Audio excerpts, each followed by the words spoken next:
Oi, gente. Hoje é dia do quadro Encontros com Criaturas Notáveis e a criatura de hoje é sensacional. Ninguém menos do que um dos grandes diretores de ação do final do século XX. Estou falando do chinês John Woo. Se você curte esse tipo de conteúdo sobre cinema, música e literatura, inscreva-se no canal, ative o sininho para receber as notificações. Eu tenho quadros novos de segunda a sábado.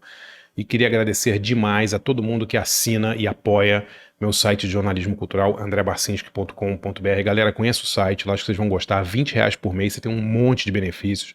20 textos inéditos por mês, cursos, debates, workshops, acesso a um acervo gigantesco de textos e vídeos e cursos. Dê uma olhada lá.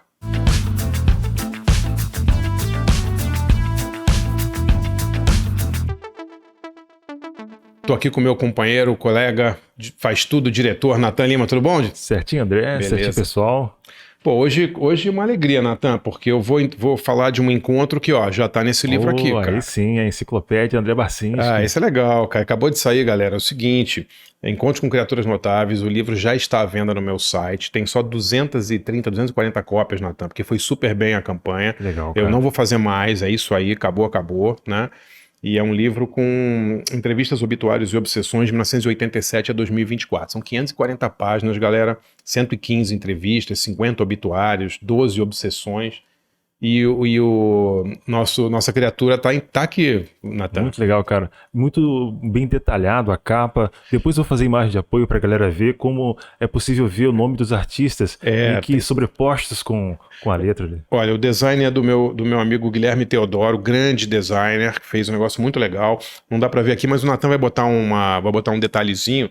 Tem um verniz com o nome dos entrevistados. Exatamente. A edição é bacana, Natan. Muito bonito. Tem fitilho, ficou bem bonitinho, assim, bem legal. E a criatura de hoje, Natan, é um grande cineasta, né, chinês, chamado John Woo. Eu acho que você já deve ter visto aquele filme A Outra Face, com o Nicolas Cage e o John Travolta, lembra? Que eles trocam de rosto, um vira o outro, é meio o médico e o monstro, assim. Exatamente isso. Esse filme é muito legal, né? E é um filme já da fase americana do John Woo. E o John Woo está entrevistado no Encontro com Criaturas Notáveis. Ele é um dos diretores de ação mais legais aí do final da virada dos 90 para os anos 2000, eu diria, né? E eu tive a sorte de entrevistar o John Woo em 93, quando ele estava lançando o primeiro filme americano dele. O John Woo tem uma carreira gigante na China, né, como diretor de filmes de ação. Na China ele fez, ele tinha um ator, né, que era meio que digamos, o que o Scorsese era pro Robert De Niro, o John Woo foi pro Chow Yun-fat, né? Eles fizeram vários filmes juntos, acho que 5 ou 6 filmes. Legal. Incluindo 2 grandes clássicos do cinema de ação chineses que passam sempre na televisão no Brasil, The Killer e Hard Boiled, né? Fervura Máxima, acho que chama esse, que tem um famoso tiroteio dentro de um hospital, que ele carrega uma criança no colo. E o John Woo, ele era... Eu me lembro, Nathan, quando no início dos anos 90, bem no iniciozinho, o John Woo não tinha feito ainda filmes americanos, ele foi em 93 para os Estados Unidos. E eu vi num cinema em Los Angeles uma mostra de cinema de ação contemporâneo de Hong Kong e da China, né? Tinham vários filmes dele. E, cara, quando você vai num filme, você vê numa tela grande um tiroteio como o de Hard Boiled, esse que é dentro de um hospital, ou The Killer, né, que acho que no Brasil chamou o Matador ou o Assassino e tal. Cara, é uma experiência cinematográfica incrível, porque o cara, ele é um louco, assim, né? Ele põe as câmeras nos lugares mais inusitados, ele usa muito câmera lenta, ele tem uma influência muito grande de musicais, né? Muito engraçado, eu vou falar sobre isso já, mas assim, os filmes são muito bem coreografados, é tudo meio estilizado, assim, nada é muito real, mas é tão lindo e ele influenciou tanto pessoas como o Robert Rodrigues, como o Tarantino, essa galera toda venera o John Woo, né? Tipo, uma coisa incrível, assim. E você percebeu uma mudança de linguagem quando ele começou a fazer esses filmes no cenário americano? Não, cara, ele não mudou nada de linguagem, pelo contrário, ele trouxe a linguagem que ele fazia no final dos anos 80 na China, em Hong Kong, né, para os filmes americanos, né? Então é muito engraçado quando você vê o primeiro filme americano dele é O Alvo, com Van Damme, foi ali que eu entrevistei ele, né? Depois ele fez o Face Off, que é esse, A Outra Face, e todos esses filmes, cara, apesar de serem um pouco diferentes, talvez, tematicamente, eles têm essa coisa desses tiroteios coreografados, esses pulos em câmera lenta, né? Que é uma coisa também que ele aprendeu muito com Sam Peckinpah, né? Porque na entrevista que eu fiz com ele, foi em 1993, como eu disse, pro lançamento do Alvo, que foi com o Jean-Claude Van Damme.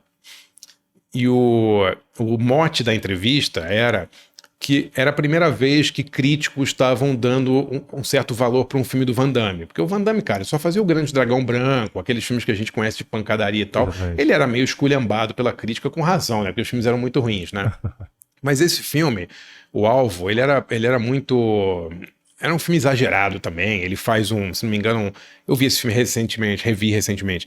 Ele faz é passado no sul dos Estados Unidos, se não me engano, na Louisiana, e aí é um grupo que caça caras que gostam de caçar outros seres humanos. Então eles pegam veteranos de guerra e pagam pro cara uma grana e falam: se você conseguir chegar daqui até lá em 2 dias a pé, você ganha tanto dinheiro. E aí eles põem um grupo de uns milionários, assassinos sádicos e tal, que pagam para irem lá matar as pessoas. É um filme assim, tipo um faroeste moderno, né? E o vilão, se não me engano, é o Lance Henriksen. É um filme muito engraçado, muito legal, assim, divertido pra caramba, com aquele visual do John Woo. Explosão, tiroteio em câmera lenta. Ele tem uma tara, Nathan, por pomba. Eu não sei porque todo tiroteio dele tem um monte de pomba voando. Todo tiroteio. Cara, nos anos 90, o que tinha de filme de ação imitando o John Woo com pomba voando era uma coisa absurda, assim, por causa dos filmes dele que ele fez na China, que depois ele levou essa estética para os Estados Unidos. Cara, entendeu? devia ser uma sujeirada danada no cenário do cinema.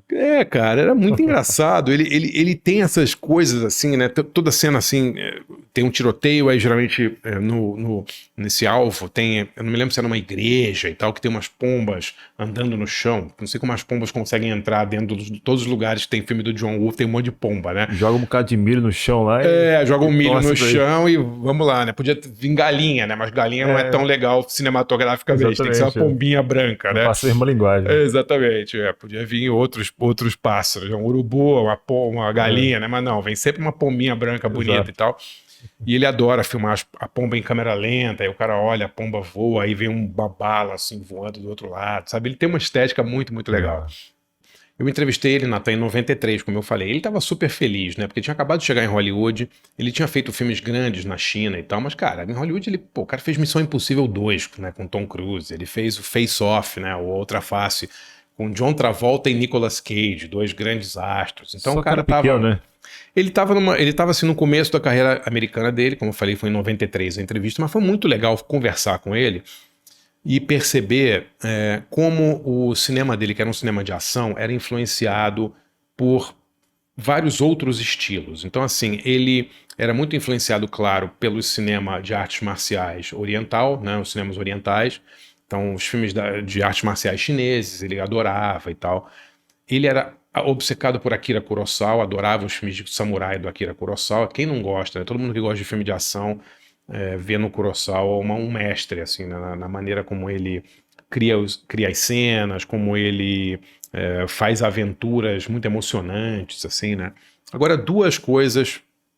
Ele gostava muito também de filme noir americano. Então, todos aqueles filmes dos anos 40 e 50, sobre detetives e tal, ele realmente adorava. E nessa entrevista para mim, que tá no Encontros com Criaturas Notáveis, né? Ele fala uma coisa muito legal, cara, que você percebe depois, né, quando você assiste. A influência que ele teve de musicais americanos. E isso acaba refletindo, né, durante o... Cara, você geralmente não associa filme de ação a filme musical. Mas os filmes do John Woo, ele tem essa pegada, porque as cenas de ação, elas são muito coreografadas. Um agridoce, né? É isso, cara. É tipo assim, é uma cena violenta, mas feito de uma maneira elegante, né? Então, assim, os ídolos dele eram Fred Astaire e Ginger Rogers, assim, ele via todos os filmes, né? Ele adorava o Bob Fosse também, né, que fez Cabaré, All That Jazz e tal. Ele achava que as pessoas que faziam musicais tinham a manha de fazer cenas com muitos figurantes também, com atores e muita gente em cena, funcionar de uma maneira cinematograficamente interessante, né? Que o cinema musical, ele não é só a reprodução de um musical no palco, porque isso seria muito chato, você botar uma câmera parada e só ver o palco, né? Exato. A movimentação de câmera era imprescindível, a maneira onde você botava a câmera, a maneira como você editava, né? O cinema musical, de uma certa forma, ele resgata uma arte que vinha lá do cinema mudo, né? Que é a arte de você contar uma história só com imagens. Apesar de ser musical, você precisar da música, não tinha diálogos quase, né? As cenas de dança eram muito difíceis de fazer. Então ele era um grande estudioso do cinema musical, desde os anos 40 até o Bob Fosse, aí, anos 70, 80. E ele adorava esse tipo de filme. Então foi muito legal conversar com ele, entender um pouco da estética dele. Eu perguntei pra ele, eu falei, pô, será que agora o Van Damme vai ser levado a sério? Ele riu e ele falou, olha, eu já trabalhei com muitos atores ligados a artes marciais, de cinema de ação e tal, e super elogiou o Van Damme. Falou, ele é super... um cara muito disciplinado, que faz tudo que a gente pede e tal. E realmente foi um dos melhores filmes da carreira do Van Damme, né? Não que ele tenha grandes filmes no currículo, mas esse foi um dos mais legais, assim. Pô, que baita encontro, cara. Ah, cara, muito legal, né? Porque foi um cara que eu consegui entrevistar antes dele estourar nos Estados Unidos, né? Esse filme foi bem... Ó, o Hard Target é de 93, né? Mas, cara, o filme seguinte foi o Broken Arrow, que é um filme, se não me engano, com Christian Slater, então, que é bem legal também, mas, que é o Christian Slater e o John Travolta. Mas, cara, o de 97 e 2000 ele arrebenta, porque ele faz a outra face com John Travolta e Nicolas Cage, que, cara, é um filme super exagerado, né?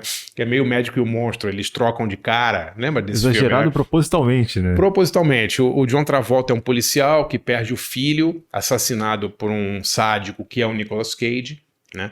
E aí ele prende o Nicolas Cage e eles fazem... Eu não tô dando spoiler porque isso não é a premissa do filme, né? Eles fazem uma coisa em que eles trocam de rosto, que ele troca de rosto para se fingir do bandido para penetrar na gangue do bandido, entendeu? E aí, claro, dá tudo errado e tal, mas você tem essa coisa típica do Médico e o Monstro, né? De pessoas que trocam de identidade e tal. É muito, muito legal esse filme. Bacana, cara. Muito bacana.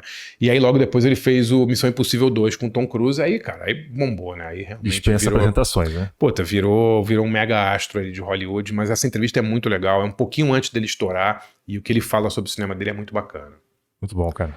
Galera, se você curte esse tipo de quadro sobre cinema, música e livros, sempre com essa pegada mais alternativa, conheça meu site de jornalismo cultural, andrebarcinski.com.br.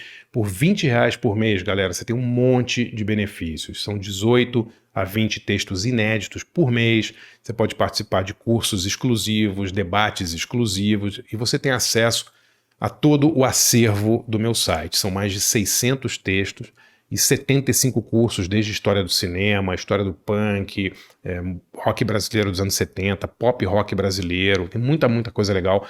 Conheça lá andrebarcinski.com.br. Valeu, galera, até amanhã.